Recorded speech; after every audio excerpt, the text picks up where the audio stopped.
Thank you for coming and taking your time out your busy schedule to speak with us. If you'd like to start by just introducing yourself and what you do. Cool. My name is Roach Bridgeman. I'm a TV presenter, producer, live host, documentary maker.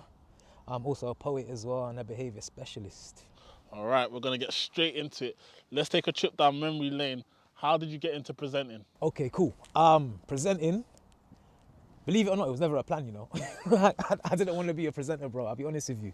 But I wanted to be a journalist, yeah? I did a few work experiences.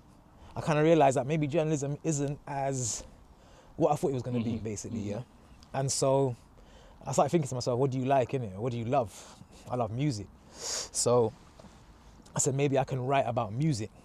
And so I started doing that, like online magazines, One of the people that I worked with, I said to them one time, oh, you guys should film a film premiere. And they were like, what? I was like, yeah, man, I think you should film it. It was like one of them kind of urban films that was coming out, a UK film. I was like, you should go down there, film it, put up the content. At the time, people weren't really doing that. They were like, that's a good idea. He said, well, why don't you come? I said, yeah, I'll come down there as well. So I came down there, just trying to finesse and just trying to network and thing, you know me? I never came down there to work. But then their man were like, go in front of a camera. And I was like, nah, I don't really do that. Like, I don't go in front of a camera. Like, man, just, right? You know what I mean? But then it was like a bit of an argument, if I'm honest with you. Yeah, it was a bit of an argument. Yeah. And the man ended up doing it. And then it just worked, bro. Like, I remember like people were just kind of like, raw, like who's he kind of thing. And I was like, oh yeah, who's he? You know what I mean? Well, maybe it's something that I can do. You know, I didn't think of it maybe like, I thought it's something that I could do like as a hobby. I didn't think it's something I could do as a career. But basically from there, bro, I just started building. I just started doing more and more. And then the rest of the journey came, man. So would you say that you always had the eye to network? And because really and truly, although being a presenter wasn't something that you planned, you almost said, gave someone an idea, they've invited you to come along, and then now you've said, hold on, I'm going to go there, but I'm not going to go there for what you think I'm going there for. I'm going to network. So what, did you always have that sort of mindset, or was it just on that day where you thought, you know what, it's time to get the business hat on? Do you know what, yeah? If I'm really honest with you, when I say network, I was more trying to network on a way where I wanted to be in that environment and see what it was about. Like, I'm from Harsden, like, you know what I mean? Like, growing up how we grew up, we were just kind of insular. We were in our area, our people. I didn't know nothing about what was going on with people that were doing films and music. So I was like, do you know what? I kind of wanted to just go in that environment and see what it was about. Didn't necessarily think that I would make connections to become something.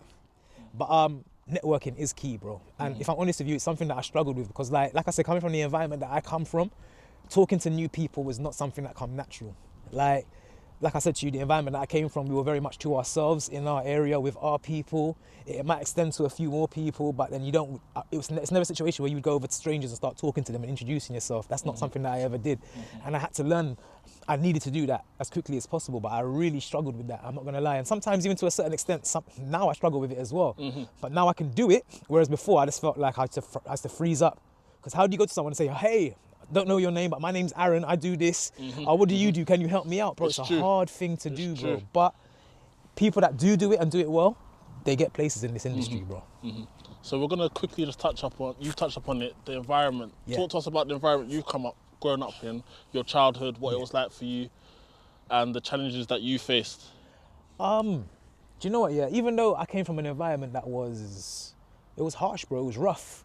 Like, I don't really have bad memories though. Like, I remember, like, even when people talk about Harsden, like, I remember when people talk about Harsden like negatively, and I'm like, what are you talking about? Like, because for me, Harsden felt like a community. Obviously, we had little situations and things got worse where certain parts got divided, certain sides were warring each other. But for the most part, I remember being from an area that had a lot of people that looked like me, Afro-Caribbean people, African people,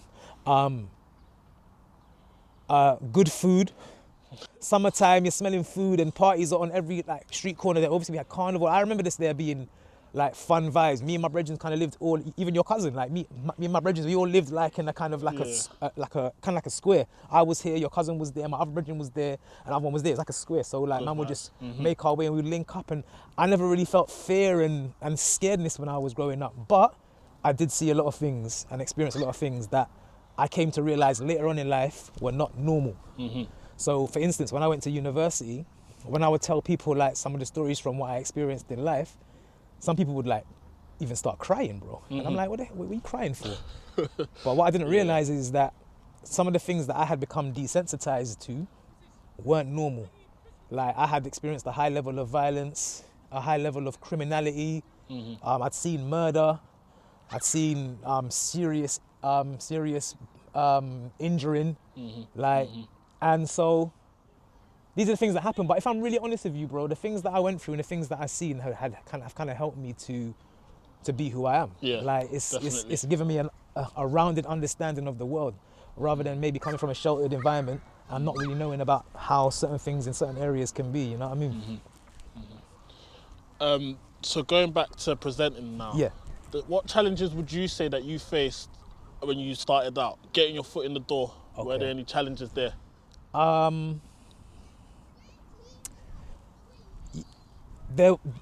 start off, there's not challenges, because if you want to do something, you can do it. But the challenges come when you try to step up and go more mainstream. If you try to step up into the actual media, like actual TV world, where you're on like maybe one of the four main channels on TV, that's when, the four main TV broadcasters I'm talking about, that's when it gets sticky. Anyone can be on YouTube and stuff. To be honest, nowadays it's different. If you're on YouTube and you're getting popular, opportunities can be in your reach. Yeah. But when I was coming up, I was interviewing I was doing what they were doing on TV. Like certain times, this is mad, I haven't spoken about this before, but certain times I would go home after doing like a red carpet and shit. Red carpet is where you have like a movie. Can I swear, by the way? Sorry. Can I swear, yeah? I would come home from a red carpet would be where they have a movie premiere. And I would go in the premiere with other like journalists, and you have to interview like people who are in the movie and stuff. You kind of got to grab your moment. Bro, I would go home after doing these and I'd see like ITV, Channel 4 would have taken my sound bites, like the bits that I had done. Okay. Man's not credited, nothing, but they're taking the question and the moments that I'm having on that red carpet and using it for themselves. But when I'm trying to get into those meeting rooms now to meet these people and say, can I be, or can we try to like maybe pattern up some sort of opportunity where I can work with you? Yeah. It's not happening. So I was interviewing celebrities, I was producing content with celebrities, putting it on YouTube. It was doing well on SBTV. People in our kind of scene were knowing who I was. But when I was trying to take them steps into the mainstream world, it wasn't happening, bro. It took years upon years upon years. Why do you think that is? If I'm honest with you, this country doesn't like to step outside of what is always known. Yeah? So, for instance, if I was to ask you now to think about presenters on TV that you know and recognize straight away, there'll be a few faces that you remember. There'll also be a certain age as well for a lot of them, older, and also there'll be of a certain ethnicity, yeah? Like, so that's just keeping it real, bro. Yeah. Like, that's just keeping it real. So I think when we talk about the difficulty for me getting in there, and I think for other people as well, I think the main thing is England doesn't like to change things. UK likes things that as it know, like, that's why you see Antidec on TV for like decades. Don't get it twisted. Antidec are talented, bro. Like, they're a talented duo. Do not get it twisted. But what I'm saying is they keep their position, because people want to turn on the TV on Saturday and see Antidec. When they see Aaron and Courtney, all of a sudden they're a little bit confused. Yeah. They're taken aback because it isn't what they're used to. But in this country, we need to start taking more chances with new talent, new faces, new ethnicities, because that can work. And the younger 100%. People, and like YouTube is showing you, bro, look at YouTube. YouTube's killing it. There's people that are just doing YouTube alone, and they've built crazy lives because people are watching them. So we need to do that in TV. And that's why TV, for me, if I'm really honest, between me and you, TV is dying in regards, or in comparison to online. Like, streaming platforms are killing it. TV is trying to find a way to keep up with them because they're forward thinking. Yeah. TV is still trying to stay with the same kind of structure, which is not working, bro. And do you think they'll change that? They are trying to. Look, you see ITV, BBC, and who's the other one trying to create a streaming platform? Okay. It's called BritBox, something like that. They created a streaming platform because they realized that, look, we love your programs. Bro, do you know, I mean, let me be real with you. There's certain things I've been watching on Netflix. I didn't realize they were BBC or ITV productions. Okay. But we like to be able to go and watch something, and I want to watch 3 episodes now, innit? I might watch the other 2 maybe tomorrow with my gal or something. But I want to watch 3 now. the days of like watching the episode now and waiting until next week are gone, bro. I might watch this episode now and forget about it by next week. True. So things are changing. So TV needs to change as well with the times. Like if you want to keep up with the streaming platforms and the way that things are innovating in the world of entertainment, you got to innovate yourself. As a big guy, which can sometimes be seen as intimidating, how do you conduct yourself in a professional environment? I was talking about this the other day. I was saying that people look at me. So say I come into a situation, I haven't spoken yet, people look at me and they automatically assume certain things. But then I've noticed that when I open my mouth and start talking, I can almost see the disbelief in people's face. To answer your question, the way in which I deal with it is I let my intellect and my way of expressing myself speak for itself. Like you can look at me and think, oh, he looks a little bit intimidating, or he looks like a bit rough, or he looks like he's not that intelligent. But once we get into a conversation and you see the depth of my knowledge and you see the way in which I can express myself and my eloquence, then things will start to become a little bit more understandable. Yeah. And that goes for all of us. So like I always say to younger ones as well, because even when I was young, it's like, I would talk to some of my young bucks and they'll say, yeah, man didn't get the job. And I'm saying, well, how did you turn up? And they'll tell me how they turned up. And I say, like, how do you know? Man told them, well, man's resourceful. You know, man, I'm not saying you got to change yourself. But I'm saying within professional situations, we must kind of emit a professional tone. So, and that doesn't mean changing your voice. That just means how we speak, use normal English. Do you know what I mean? Use normal English.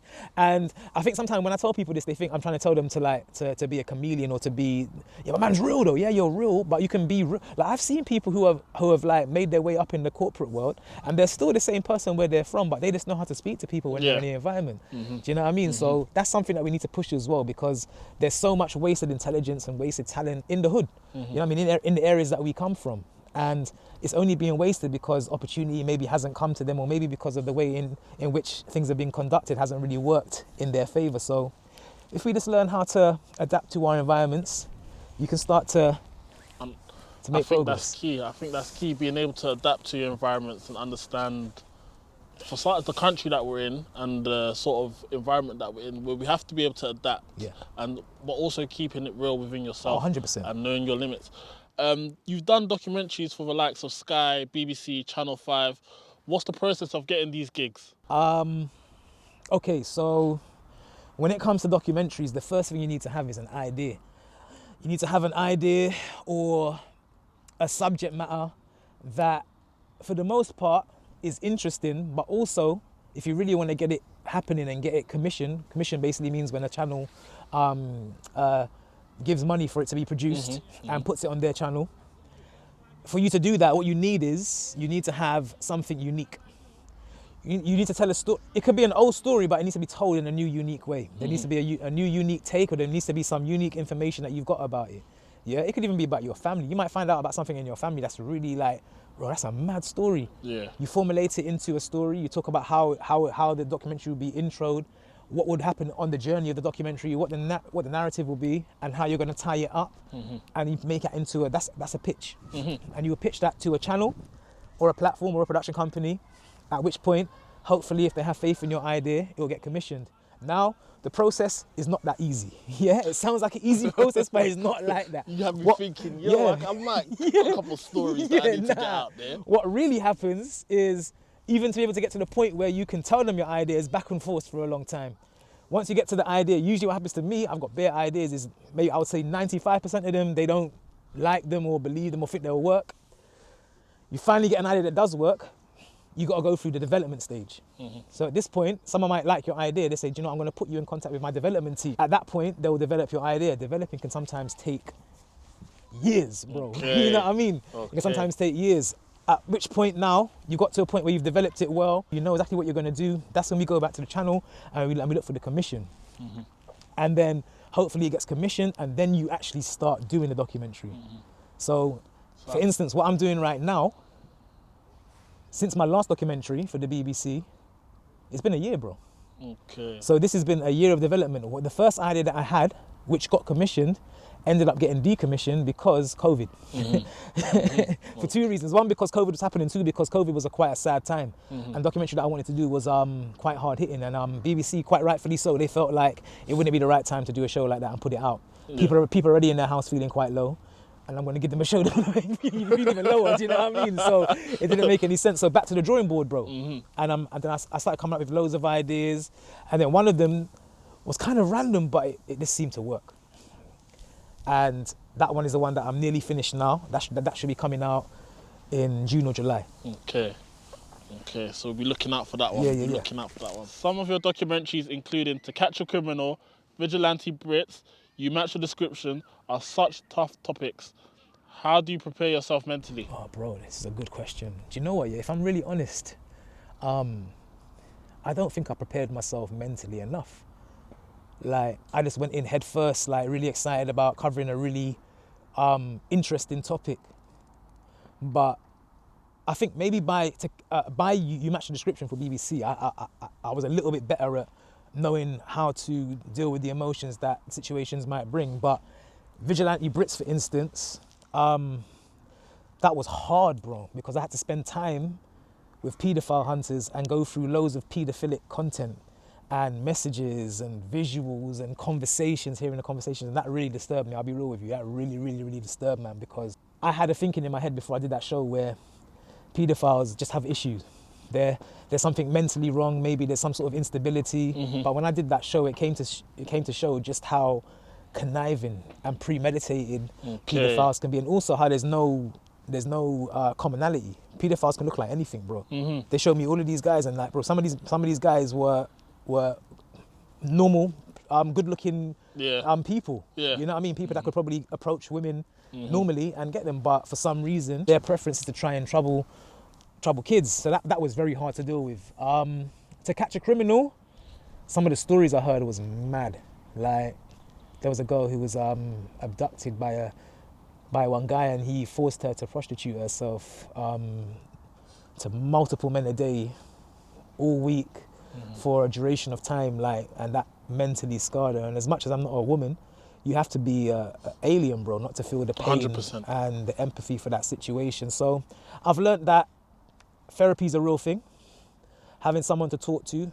I was told by a therapist that everyone, because I'm a behaviour specialist as well, so I'm used to dealing with people's pain and stuff like. So I specialise in dealing with challenging behaviour in young people, well, young adults. And so I was used to it, but she told me every person that deals with people's pain and hears their pain needs to have someone themselves that they go to offload that pain as well. And so that's something that I've learned. I've learned that I'm not Superman, and like, even as much as I feel good now, a therapist told me you might be 5 years down the line, you start feeling like really low, and you don't know why. It's because you've got all of this information, these stories, experiences on your spirit. You've got to let them go and talk about them and deal with them. Do you ever get too close to a story that it affects you in any way? Yeah, 100%. But that's me as a person. It's my problem. Like, I'm too empathetic. Like, even in my work. Like, so when I tell you I'm a behaviour specialist, I've basically worked with those who were too hard to reach and too hard to teach. That's what they say in the education system. And like, for instance, when I did One Punch Killers, I left a job where I was working as a behaviour specialist at Greenford High, yeah? But I ran a behaviour unit, so I had my own unit inside the school where all of the kids who were literally on their last chance, who were like moving mad in school, were with me, and I was working like very, very intense with them, like all day. They weren't allowed to go nowhere, so I'm with them all day. Yeah. When my filming schedule started to get a little bit too much, and the work that I was getting outside of there was becoming, I realised I had to make a choice. And obviously doing TV and doing documentaries, especially, something I always wanted to do, so I went there. But for a while, I could not stop thinking about the young boys and the girls that I worked with, who are already in tough situations where people always leave their life. And I didn't want to be another person that leaves their life. But the problem with what I do is that once I leave their life, I'm not allowed to contact them again because there's safeguarding rules. Yeah, they're still, well, at the time they would still be younger. One of them was Bakari Saka, who now plays for Arsenal. But he was never a Badju. He was friends with the Badjus. He would come in and I would say, "How's Arsenal?" And he's like, "Yeah, it's all right." I'm saying, "All right, bro. I saw you playing for England in Florida." Like, but he was always humble, and he was a straight A student. Yeah. Like, so there's positive stories and negative stories. Like, big up Saka. I don't support or rate Arsenal, but I respect what he's doing. He's doing big things. He came from Greenford High now to be one of the biggest footballers of his age in the world, bro. 100%. Who inspires you to do what you do? Oh, Jesus. Whoa. That's a big one, bro. Do you know what, yeah?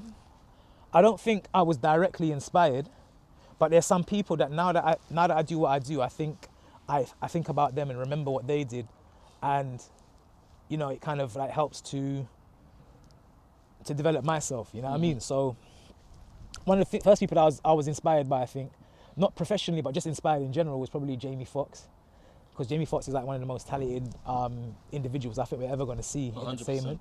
Man's a classically trained musician, plays multiple instruments. Man, including a singer. Man, for me, he was one of the funniest comedians when he was a comedian. Man got a Grammy for the music. Man got an Oscar for the acting. There's no limit to this man's talent, you know what I mean? All-rounded. And that's how I feel like I am as well, because there's different things that I do. And there's even some things that I have abilities to do that people haven't seen yet, that maybe they will see, depending on the trajectory of my career. But that will come. People will see. But I liked Terrence J from America when he used to present BET. I like how he used to do his thing. I liked Makita Oliver when she used to present.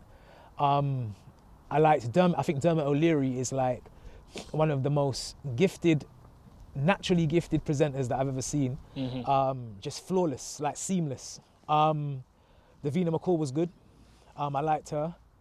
And then I got into like David Attenborough is one of my big, bro, like I love David Attenborough, bro. Like this is mad. People don't even know that. I love David Attenborough, bro. Like I got the books as well as watching the programs. Louis Theroux is the father, yeah, the father. Like he's the father of this documentary thing, and of course Reggie Yates, who's also been a mentor to me in my career as well. Big up Reggie, because he reached out to me and he took time out of his schedule a good few times to like sit with me and talk to me about what I'm doing. So I think more directly to what I'm doing documentaries, those people, but there's been a few people that like I've just kind of admired how they do their thing.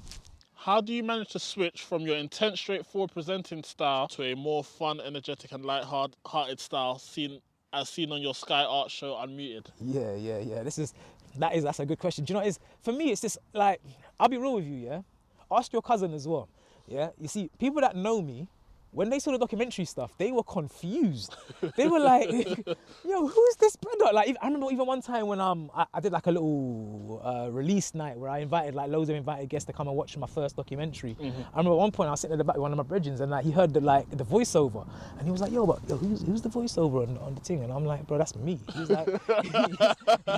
like, he's like, bro. Like, I said, yeah, adapted to the environment, yeah? When did you learn to speak like that, bro? I was like, bro, that's just my voice. That look, see me. I'll tell you what I did. I understood that when I started doing this is that it's going to be national. So I thought to myself, I need to make sure the way in which I speak could be understood by everybody. Because I remember there was even certain times when I'll be, where was I? What happened? Oh, one of my shows came out, and one of the boys in my show had explained that because of money was owed over some drugs, that the boy's house got sprayed up. One lady's messaged me like privately, and I was like, oh, I love the show, but I just wanted to ask, you know, when the boy said sprayed up, what did he mean by that? Bro, people don't understand these words in some places. They don't understand the terminology. So I realized, you know, I need to make sure that when I speak, it's universal enough that people can understand. Even like sometimes a man will use certain terms. Like I'm talking to a youth one time, and he was like, well, that's so obviously man paid like 5 bags. I said, oh, so what, that's £5,000. my brother was like, he's like, bro, why are you doing that? I'm like, bro, because people don't know what 5 bags is. You know what I mean? It needs to be understood. Yeah. So to answer your question, I think who you see when I'm messing about on the show, that's what I'm like on the day to day. Who you see in documentaries, that's what I go home to do. That's what, like I watch a lot of documentaries, bro. Like I'm very interested. I read a lot. I've got a very wide knowledge of a lot of subject matters, and that's just who I am as a person. And it's something that when I first got into presenting, they told me it's not something I could do because I came from entertainment. So when I was trying to do factual, they were like, why would you want to do this when you do like, entertainment? Yeah. Now I do documentaries, they're like, oh, why would you want to do entertainment? It's like, bro, this industry has got a very short memory. They have amnesia, but you have to just prove yourself on every level. So I'm happy that I have the opportunity to do stuff like Unmuted, but then I'm able to do a BBC documentary or whatever time, like a Brex documentary where I'm quite serious within the same time period. Have you ever experienced racism while being in the industry? Oh yeah, bro. Oh my God, yeah. Like, oh man, where do we start? Sounds targeted. All right, so I'm gonna give you just like on the ground stories. So a lot of my shows that I did in my series, like When Teens Kill, were stories that happened up north, or not even up north, but around the country in places that are far from London and like far from how we know life to be. I was filming once in Bacup in Lancashire, and you know, my team were all white. Yeah, they were all white. I think, if I remember, were they all white? All white, yeah. And we finished filming something. We've gone to a Marks and Spencer's cafe for lunch. Now, already I'm noticing when I'm in public place, like I noticed from the service station. I never forget this. I was in the service station. When I walked into a service station that was quite up north somewhere, it felt like everyone in the service station turned around to look at man, bro. And I was like, right, this feels mad uncomfortable. But I'm like, whatever. I've gone into this city now. When I'm there, I'm noticing a lot of eyes. We've gone to lunch in this place, fam, especially the older ones, they're just turning around and just looking at man. And I'm just like, yo, this is mad uncomfortable to the point where I didn't even want to eat my sandwich, dog. You know what I'm trying to say? It's barbaric. And so when we finish this lunch now, the team was like, oh yeah, let's all go to the pub for like after we finish for like dinner. And I was like, guys, you know what? Yeah, I don't mean to be like a killjoy, but I'm probably just gonna stay in the hotel and I'm just gonna order something. And they were like, oh no, you got. I'm like, oh, they don't know, do they? They don't realize.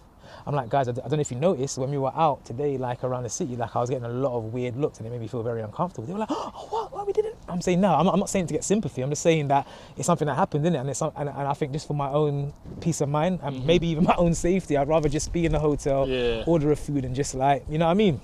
Next story, I'm in Hull. I'm filming with this guy's girlfriend about a story that she had been through. My man's got me in the front room of this girl's house and he's like, oh, so like what, are you like a rapper? You a rapper?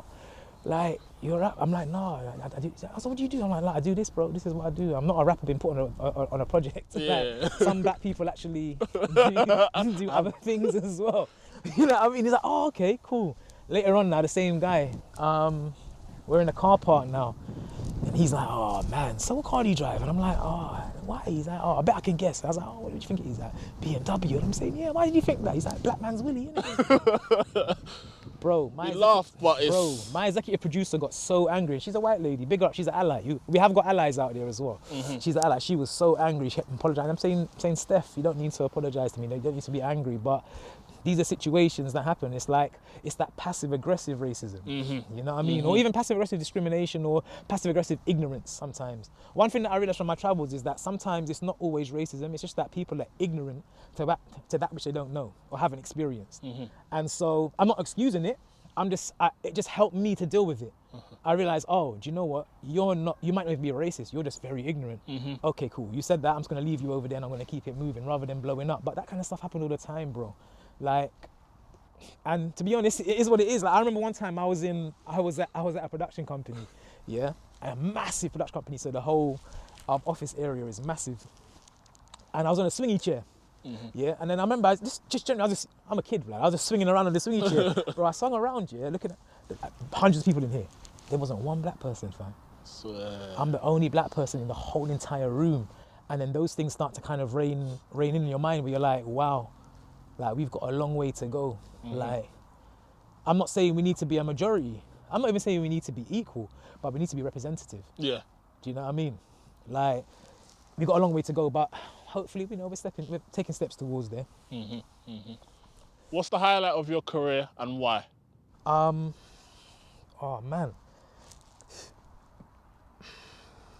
Do you know what, yeah? My first documentary might be the biggest highlight of my career because I didn't think that was going to happen, bro.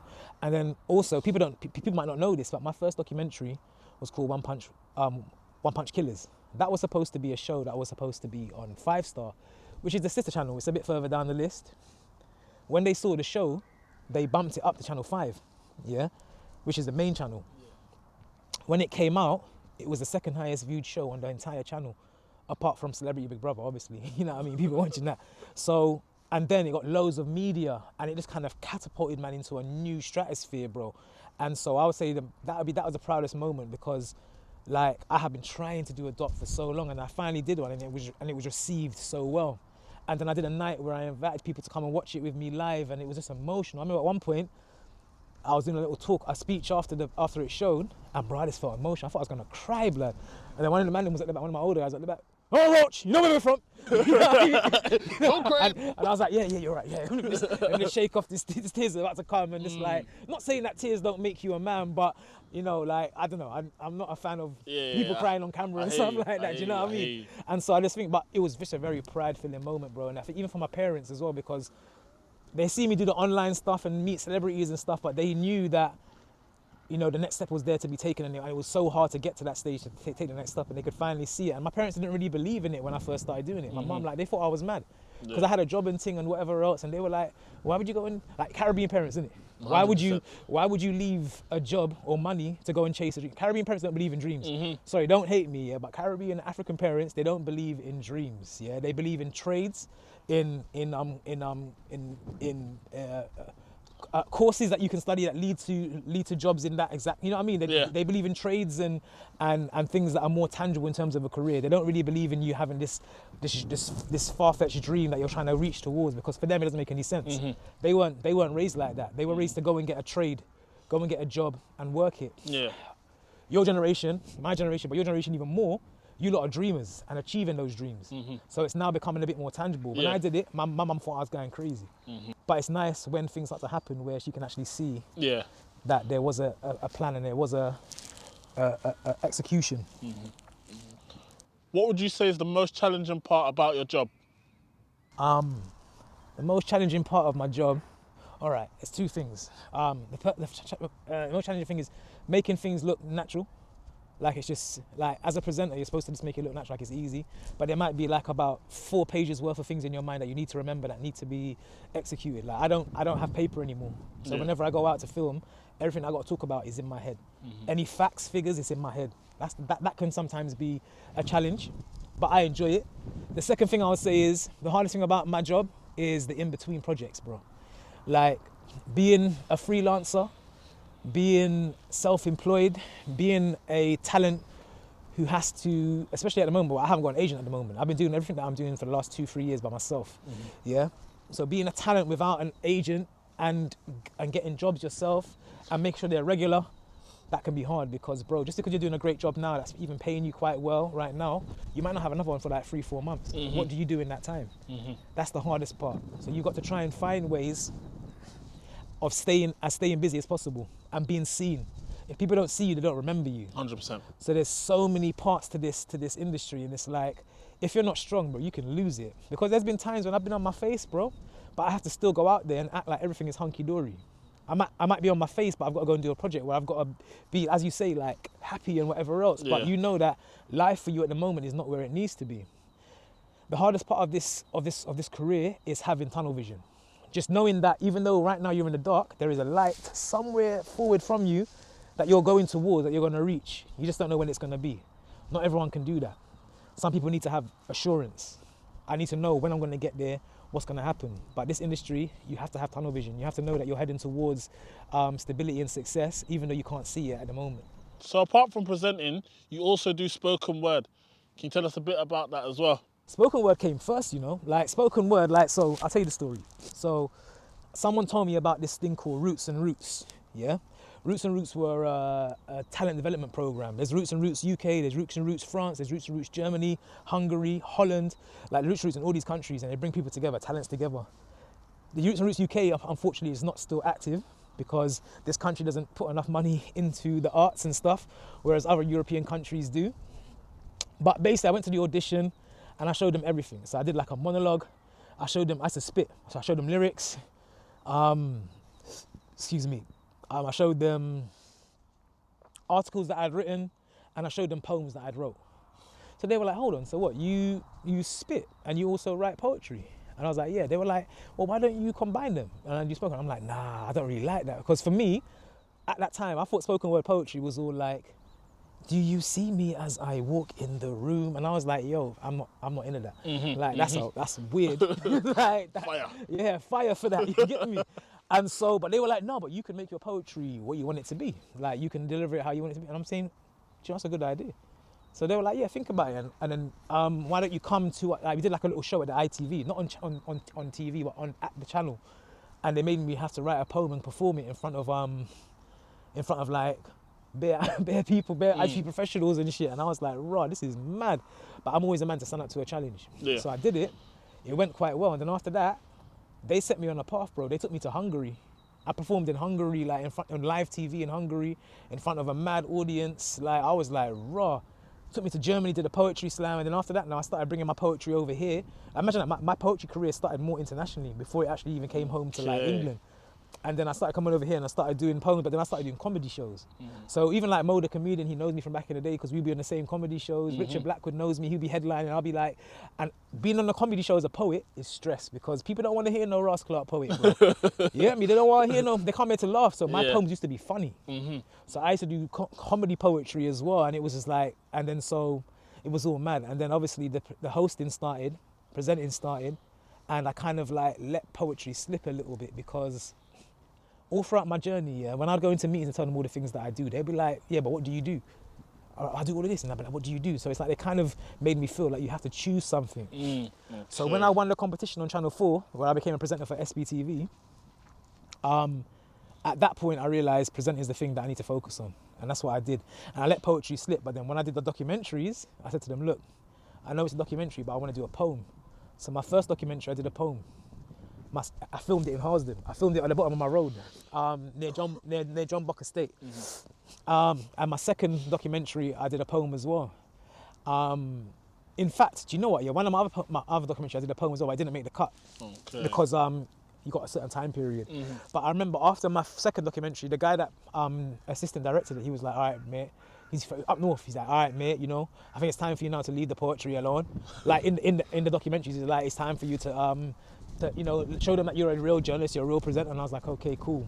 Like, I get the point. Do you know what I mean? And so I kind of let poetry slip. But recently, just before lockdown, I've come back and hit stage and I shut down one show still. So I feel like the bug is still there. I'm going to try and do some more poetry. Maybe we could do something. Maybe I'll try and write something and do it like a video. And we can release it. Where do you see yourself in the next 5 years? Ooh, all right. So where I need to be the next 5 years is I need to be at household name level. I need to be household name level. I want to be the leading name for doing documentaries in the country. When people think about documentaries, they can think about me and it's a trusted name that people want to come and watch it just on the strength of it even being me that's presenting it. And yeah, I say that's the main aim for the next 5 years, you know. Like I'm just really making sure that I capitalize on what I'm doing right now. Need to make it more regular, need to make it bigger, need to make it more strong. And then also doing the rest, bro. Ultimately what I would like, so 5 years, raw. Do you know what? By 5 years, I need to be stepping towards doing my own show. I want to have a show that I do where I interview people. You know what I mean? Like, so sort of like, I don't know if you guys might remember, there's a show that used to be on BBC called Parkinson, yeah, one old white brother, but he was classic presenter, and he would have a couch, people come on the couch and he'll go through their whole story, their life story, and do like a mad interview with them, like about their whole life story. And it's just sick. I want to have something similar, but a bit more modern, a bit more me, a bit more fun. And I think it's achievable. It's just that we need to make sure that these doors that are being edged open now, we need to start kicking them, bro. We need to start kicking them and getting them properly open. So what's next for you? Well, at the moment, in the very immediate, I'm filming the next series of Unmuted on Sky Arts. If you haven't seen that, check it out. It's a very, very funny show, and it's also a little bit artsy as well, so you can learn about some things that maybe you didn't know is happening in the city and in the country. That should be out maybe summertime at some point, maybe early summer. And then also my documentary for the BBC, which is about black business. Very powerful subject, very empowering documentary, but also a very realistic documentary that shows the reality of trying to be a black entrepreneur in this country. Things like you're 4 times more likely to be rejected for a loan than anybody else, just being a black entrepreneur. But there are people that are doing it, and we are self-funding, and there's amazing stories out there that I will be showing you as well. And yeah, just keep watching, man. I'm just gonna keep working, bro. Like, I got a lot to do. Like, this year is very important. Kind of got drawn back a little bit by the COVID, but we're gonna go hard, bro. We're going ham. And if there's any advice you could give to young people who want to get into presenting, what would it be? Right now is a different time. When I started, it wasn't like how it is now. I'm not trying to make there be some sort of like difference or comparison. But when I started, just being able to start and be noticed wasn't as tangible. Nowadays, literally, you can just start. Like, you can start something. It might be a graft of getting the numbers up or whatever, but just literally start it and have something to show and make it quality. Yeah, and also, don't worry about me. Don't worry about whoever else you see that does stuff. Think about you, because you are your USP.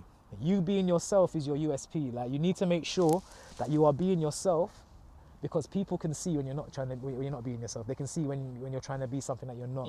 So be yourself. Just go and start something. And also think about you as a person. What do you have knowledge in? What are you passionate about? What is something that you do in your own time that you could bring to something to like bring it to other people? Because you might think what you do is not important, yeah, or people are not interested, but there might be like about 100,000 other people like you who are just interested in what you're interested in.